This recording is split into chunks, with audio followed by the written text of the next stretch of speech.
കിതച്ചുകൊണ്ടവൻ ശരീരത്തിൽ നിന്നും എഴുന്നേറ്റു മാറുമ്പോൾ അവളുടെ കണ്ണുകളിൽ നിസ്സംഗതയായിരുന്നു. എത്ര ആസ്വദിച്ചാലും നിന്നോട് തോന്നുന്ന ഇഷ്ടം മാത്രം വറ്റിത്തീരുന്നില്ല പല്ലവി. അവൻ ആലസ്യത്തോടെ വീണ്ടും അവളുടെ മാറിടത്തിലേക്ക് നന്ദി എന്നോണം മുഖം പൂഴ്ത്തി. അപ്പോൾ എഡ്വിച്ചൻ എന്നെ പ്രണയിക്കുന്നെന്നാണോ? അവളുടെ ഹൃദയം എന്തിനോ വേണ്ടി വെപ്രാളപ്പെട്ടു. അവന്റെ ഉറക്കെ ഉറക്കെയുള്ള ചിരി കേൾക്കെ വീണ്ടും ആ ഹൃദയം നിലച്ചു. നിന്നെയൊക്കെ എങ്ങനെ വെച്ച് പ്രണയിക്കുന്നേ? എൻ്റെ അമ്മച്ചിക്ക് നാട്ടും പുറത്തെ കൊച്ചിനെ മാത്രമേ മരുമോളായിട്ട് പിടിക്കൂ. പിന്നെ കെട്ടുന്നെങ്കിൽ നല്ല അടക്കവും ഒതുക്കവുമുള്ള ഒരെണ്ണത്തിനെ കെട്ടുന്നത് തന്നെയാ എഡിക്ക് ഇഷ്ടവും. ഇതെന്നാപ്പം ഇങ്ങനെ ചോദിക്കാൻ? കിടക്കയിൽ നിന്നും എഴുന്നേറ്റ് മുണ്ട് മുറുക്കി എടുത്തവൻ സിഗരറ്റിന് തീ കൊളുത്തി. ഒന്നുമില്ലെന്ന് പതിയെ തലയനക്കി പുതപ്പ് കൊണ്ട് ശരീരത്തെ മറച്ചവൾ കുളിമുറിയിലേക്ക് നടന്നു. എഡിച്ചന് ബ്രെഡ് ടോസ്റ്റ് ചെയ്ത് എടുക്കട്ടെ? അടുക്കളയിലേക്ക് നടക്കുമ്പോൾ തിരിഞ്ഞു നോക്കാതെ ചോദിച്ചു. പുകയൂതി വിട്ടുകൊണ്ട് അവൻ ബാൽക്കണിയിൽ നിന്നും ഒന്ന് നീട്ടി മൂളി. സ്റ്റൗവിലേക്ക് ചായക്കുള്ള വെള്ളം വച്ചതും രണ്ടു കൈകൾ പിന്നിലൂടെ വയറിനെ ചുറ്റിപ്പിടിച്ചു. നാട്ടിൻപുറത്തെ പെൺകൊച്ചുങ്ങളെ കാണാൻ തന്നെ വല്ലാത്തൊരു നൈർമല്യമാണ് പെണ്ണെ. നിന്നെപ്പോലെ സെക്സിയായി സാരി ചുറ്റാനൊന്നും അവർക്ക് അറിയില്ല. ശരീരത്തിന്റെ ഒരു അംശം പോലും കാണിക്കാതെ 5 മീറ്റർ തുണി കൊണ്ടവർ ദേഹം മുഴുവൻ ചുറ്റിക്കെട്ടു. മിന്നു കെട്ടിയവനല്ലാതെ മറ്റൊരുത്തൻ അവരുടെ ശരീരത്തിന്റെ തുമ്പ് പോലും കാണുന്നത് അവർക്ക് പിടിക്കില്ല. ഈ സംസാരം അവനൊരു പതിവാണെങ്കിലും കുറച്ചു നാളായി അത് തന്നെ വല്ലാതെ നോവിക്കുന്നത് പോലെ. വെറുതെ ചിരിച്ചെന്നു വരുത്തി ചായ അവന് നേരെ നീട്ടി. തിരക്ക് കൂട്ടി മുറിയിലേക്ക് ചെന്ന് കതകടച്ച് കുറ്റിയിട്ടു. അലമാര തുറന്ന് ഒരു കറുത്ത സാരി എടുത്ത് ചുറ്റി.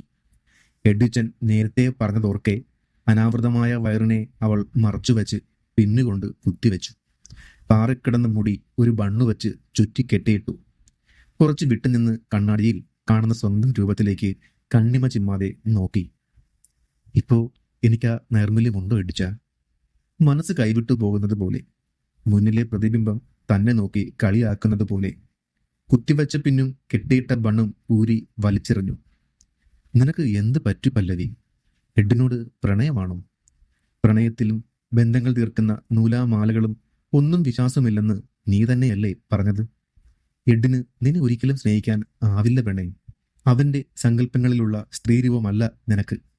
അവളുടെ രൂപം അവളോട് തന്നെ കലഹിച്ചുകൊണ്ടിരുന്നു. പല്ലവി, ഇറങ്ങുന്നില്ലേടോ? It's getting late. വാതിലിലെ തുടരെ തുടരെയുള്ള മുട്ടൽ കേട്ട് മുഖമൊന്ന് തുടച്ചുകൊണ്ട് ചെന്ന് കതകിന്റെ കൊളുത്ത് താഴ്ത്തി. ഇറങ്ങാൻ പല്ലവി. വെയിറ്റ്. താനൊന്ന് ലിപ്സ്റ്റിക് ഇടാൻ മറന്നു തോന്നുന്നു. കാറിന്റെ കീ അവളെ ഏൽപ്പിച്ചവൻ മുറിക്കുള്ളിലേക്ക് കടന്ന് ലിപ്സ്റ്റിക് എടുത്തവളുടെ ചുണ്ടുകളിൽ പൂച്ചിക്കൊടുത്തു. പെർഫെക്റ്റ്.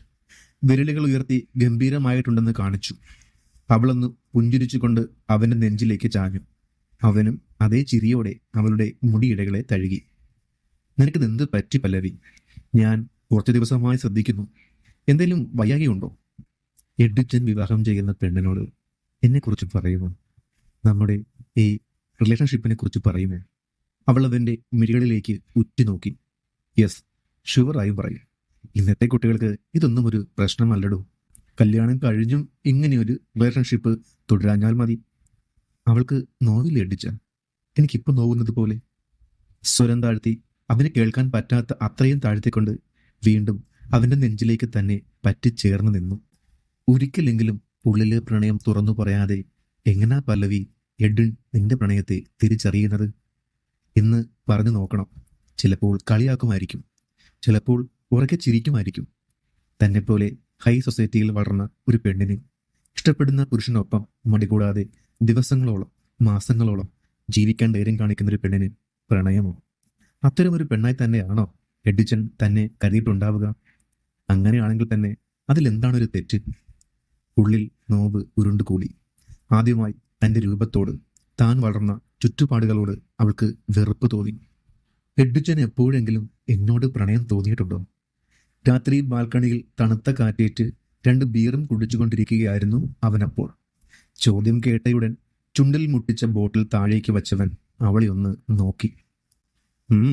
ചില രാത്രികളിൽ നീ ഇങ്ങനെ തൊട്ടുരുമി എനിക്ക് അടിയിൽ കിടക്കുമ്പോൾ എനിക്ക് നിന്നോട് പ്രണയം തോന്നാറുണ്ട്. അവൻ അടുത്തായിരിക്കുന്ന അവളുടെ കഴുത്തിനിടുക്കിലേക്ക് കുസൃതിയോടെ മുഖം പൂഴ്ത്തി. അവളൊന്ന് പിടഞ്ഞുകൊണ്ട് അല്പം മാറിയിരുന്നു. അപ്പോൾ എന്താ എഡിച്ചന് തോന്നാറ്? ശ്വാസം വിലങ്ങുന്നത് പോലെ തോന്നാറുണ്ടോ? ഹൃദയം വല്ലാണ്ട് മിടിക്കുന്നത് പോലെ തോന്നാറുണ്ടോ? മിഴികൾ വിടർന്നു വന്നു. തനിക്ക് തോന്നുന്നത് പോലെ എന്തെങ്കിലും ഒന്ന് തിരിച്ചും എഡിച്ചന് തോന്നുന്നുണ്ടോ എന്നറിയാൻ ഉള്ളുപിടഞ്ഞു. അപ്പം തോന്നുന്നതാ ഞാൻ അപ്പോൾ ചെയ്യാറ്.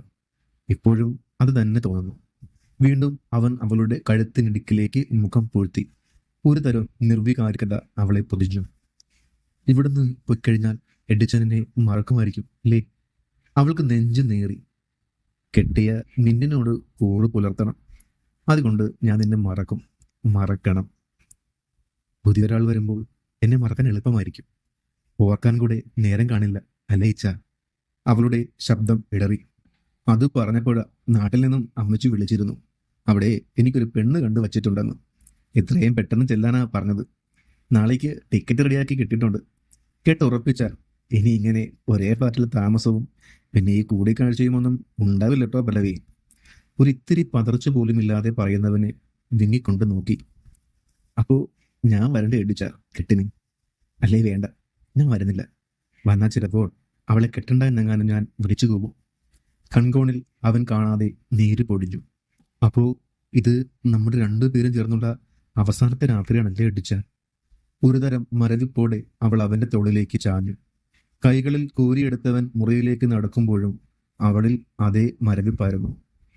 എഡിച്ച, ഐ ലവ് യു. അവന്റെ ലഗേജുകൾ ട്രെയിനിലേക്ക് എടുത്തു വെച്ചുകൊണ്ടവൾ അവനെ നോക്കി തന്നെ നേർത്ത സ്വരത്തിൽ പറഞ്ഞു. അവനൊരു ചിരിയോടെ പ്ലാറ്റ്ഫോമിൽ നിൽക്കുന്നവളുടെ മുടിയിഴകളിൽ ഒന്ന് പിച്ചിപ്പറിച്ചു. അകലങ്ങളിലേക്ക് കൂകി വിളിച്ചു കൊണ്ടുപോകുന്ന ട്രെയിനിലേക്ക് തളർച്ചയോടെ നോക്കി. തിരികെ ഫ്ളാറ്റിലെത്തിയതും വാതിലടച്ച് ഉറക്കെ കരഞ്ഞു. നാട്ടിലെത്തിയെന്ന് പറയാൻ അവൻ വിളിക്കുമെന്ന് കരുതി. ഒറ്റയ്ക്ക് പേടിയുണ്ടോ കൊച്ചേ എന്ന് ചോദിച്ചവൻ രാത്രിയെങ്കിലും വിളിക്കുമെന്ന് കരുതി. നീ അരികിലില്ലാതെ ഉറങ്ങാൻ പറ്റുന്നില്ല എന്ന് വെറുതെയെങ്കിലും പറയുമെന്ന് കരുതി. ഒന്നും ഉണ്ടായില്ല. പല്ലവി മരിച്ചിരിക്കുന്നു അല്ലേ ഡിജൻ? നോവേറി. കല്യാണത്തിനുള്ള ഒരുക്കങ്ങൾക്കിടയിലും എഡ്ഡിയുടെ മനസ്സ് മറ്റെവിടെയോ ആയിരുന്നു. ഒരാഴ്ചയ്ക്കിപ്പുറം പലതവണ പല്ലവിയെ വിളിക്കാൻ ശ്രമിച്ചെങ്കിലും ഒറ്ററിങ്ങിൽ കട്ടായി പോകുന്നത് അവനെ നിരാശപ്പെടുത്തിക്കൊണ്ടിരുന്നു. മറ്റാരുടെയൊക്കെയോ ഫോണിൽ നിന്നും വിളിച്ചെങ്കിലും അവൾ ഫോൺ എടുക്കാത്തത് അവനെ അസ്വസ്ഥനാക്കിക്കൊണ്ടിരുന്നു. എഡിച്ച, ഐ ലവ് യു. അവളുടെ നോവ് നീറുന്ന കണ്ണുകൾ അവന്റെ ഉറക്കത്തെ മുറിച്ചുകൊണ്ടിരുന്നു. അപ്പോ ഞാൻ വരണ്ട എഡിച്ച കെട്ടിന്? അല്ലേ വേണ്ട, ഞാൻ വരുന്നില്ല.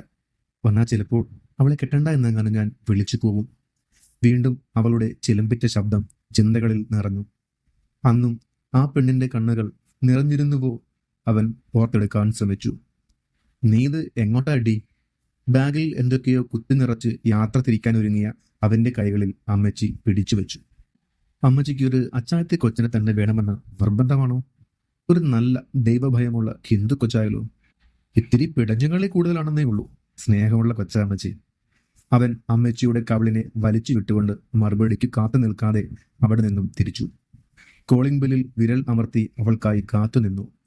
വാതിൽ തുറന്നു വന്ന അവളെ ആകെ മൊത്തം പഴയതുപോലെ കണ്ണുകൾ കൊണ്ട് ഒന്ന് ഒഴിഞ്ഞു. എഡിച്ചൻ. ആ പെണ്ണിന്റെ കണ്ണുകൾക്ക് പിടിച്ചിലേറ്റു. എന്നടി വച്ചേ, നീ ഇവിടെ പട്ടിണിയാണോ? ആകെ മെലിഞ്ഞ് കോലം കെട്ടല്ലോ.